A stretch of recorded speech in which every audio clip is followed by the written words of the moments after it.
Assalamualaikum warahmatullahi wabarakatuh. Shalom dan salam sejahtera untuk kita semua. Om Swastiastu, Namo Buddhaya Rahayu, salam kebajikan. Jadi baik teman-teman, kali ini saya ingin mereview materi mengenai wawasan Nusantara dan ketahanan nasional. Jadi sebelum itu alangkah baiknya saya memperkenalkan diri saya terlebih dahulu. Perkenalkan, nama lengkap saya Doloristin Monika Bala, biasa disapa Monika. NPM saya 210401040002. Saya dari Prodi Pendidikan Pancasila dan Kewarganegaraan dari Universitas PGRI Kanjuruhan Malang. Jadi untuk mempersingkat waktu, kita langsung ke materinya. Sekarang kita masuk ke materi yang pertama mengenai wawasan Nusantara. Jadi mungkin di sini teman-teman bertanya, apa sih itu wawasan Nusantara? Atau apa sih fungsi wawasan Nusantara bagi bangsa kita? Jadi yang perlu kita ketahui yang pertama, wawasan Nusantara pada saat itu dikenal sebagai wawasan nasional bangsa kita.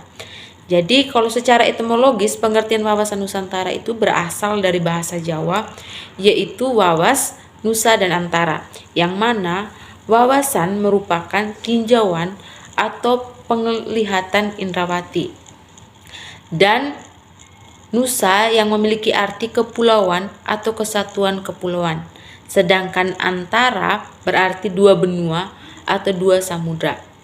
Jadi kalau mau digabungkan, pengertian wawasan Nusantara itu adalah cara pandang atau sikap bangsa Indonesia mengenai diri dan lingkungannya dengan mengutamakan persatuan dan sikap bangsa kita serta kesatuan wilayah dalam penyelenggaraan kehidupan bermasyarakat, berbangsa dan bernegara.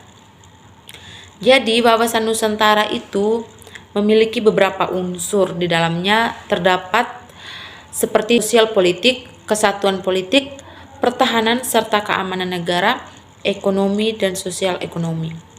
Sebagai konsep ketahanan nasional, yaitu sebagai konsep ketahanan sosial yang memegang pertahanan penting di dalam perencanaan pembangunan, kewilayahan serta pertahanan keamanan nasional.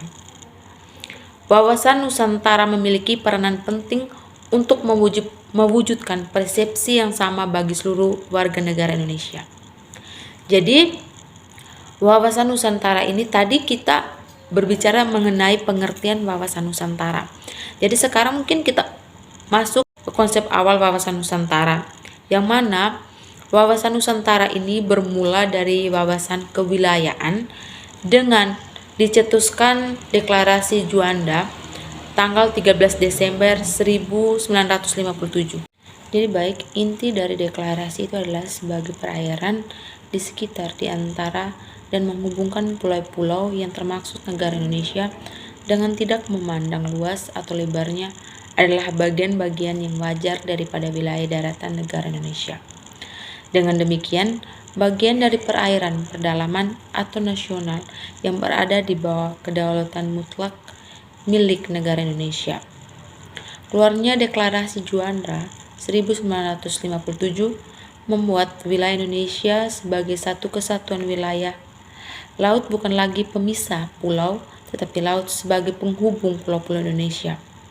Melalui perjuangan di forum internasional, Indonesia akhirnya diterima sebagai negara kepulauan berdasarkan hasil Perserikatan Bangsa-Bangsa tentang Hukum Laut pada tahun 1982.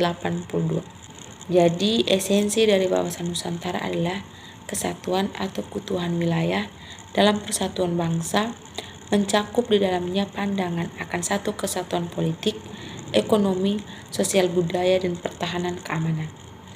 Wawasan Nusantara merupakan perwujudan dari sila ketiga Pancasila, yakni Persatuan Indonesia. Rumusan wawasan Nusantara termuat pada naskah GBHN 1973 sampai 1998 dan termuat dalam pasal 25A Undang-Undang Dasar Negara Republik Indonesia tahun 1945.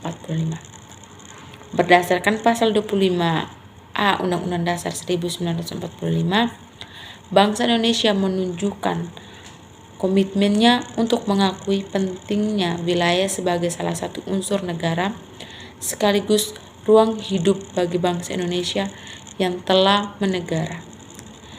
Jadi teman-teman, mungkin itu saja rangkuman mengenai wawasan Nusantara yang bisa saya sampaikan. Sekarang kita lanjut ke materi yang kedua. Jadi baik teman-teman, sekarang kita masuk ke materi yang kedua mengenai ketahanan nasional. Jadi pengertian ketahanan nasional itu dapat dibagi menjadi 3. Yang pertama, ketahanan nasional sebagai konsep atau doktrin. Yang kedua, ketahanan nasional sebagai kondisi. Dan yang ketiga, ketahanan nasional sebagai metode atau strategi. Jadi di sini kita akan membahas ketiga ini menurut pengertiannya masing-masing. Yang pertama, ketahanan nasional sebagai konsepsi adalah konsep khas bangsa Indonesia sebagai pedoman pengaturan penyelenggaraan bernegara dengan berlandaskan pada ajaran Astagatra. Yang kedua, ketahanan nasional sebagai kondisi adalah kondisi dinamis bangsa Indonesia yang berisi kedaulatan dan daya tahan.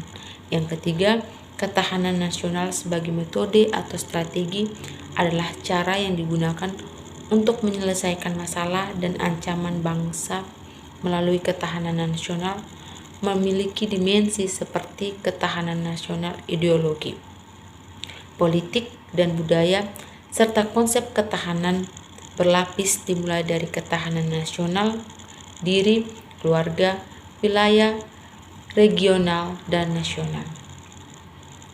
Inti dari ketahanan nasional Indonesia adalah kemampuan yang dimiliki bangsa dan negara dalam menghadapi segala bentuk ancaman yang dewasa ini spektrumnya semakin luas dan kompleks, baik dalam bentuk ancaman militer maupun nirmiliter. Kegiatan pembelaan negara pada dasarnya merupakan usaha dari warga negara untuk mewujudkan ketahanan nasional.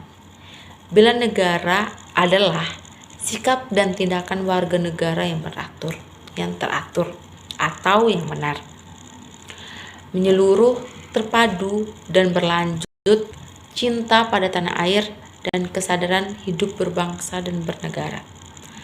Bela negara mencakup bela negara secara fisik atau militer, bela negara secara non-fisik atau militer dari dalam maupun dari luar negeri. Setiap warga negara berhak dan wajib ikut serta dalam upaya bela negara. Bela negara secara fisik yaitu dengan cara memanggul senjata, menghadapi serangan atau agresi musuh. Bela negara secara fisik dilakukan untuk menghadapi ancaman di luar. Bela negara secara non-fisik adalah segala upaya untuk mempertahankan negara kesatuan Republik Indonesia. Jadi inti dari ketahanan negara ini bagaimana kita sebagai warga negara menjadi pelopor atau menjadi tiang untuk bagaimana kita mempertahankan negara ini. Kita sanggup untuk bagaimana mengorbankan apa yang kita punya untuk negara ini maupun segala upaya untuk mempertahankan negara kita ini. Jadi untuk teman-teman semua jangan pernah takut, kita tetap bersatu untuk bagaimana bisa mempertahankan apa yang sudah ada pada negara kita, apa yang sudah kita nikmati sekarang, dan bisa tetap berjalan dan bisa merdeka sampai kapanpun. Jadi mungkin ini saja sekilas materi atau review materi yang bisa saya sampaikan. Semoga apa yang saya sampaikan ini bisa bermanfaat untuk kita semua. Dan jika ada salah kata dan kekurangan, lebihnya saya mohon maaf. Sekian dan terima kasih. Assalamualaikum warahmatullahi wabarakatuh. Om Santi Santi Santi Santi Om. Rahayu, salam kebajikan.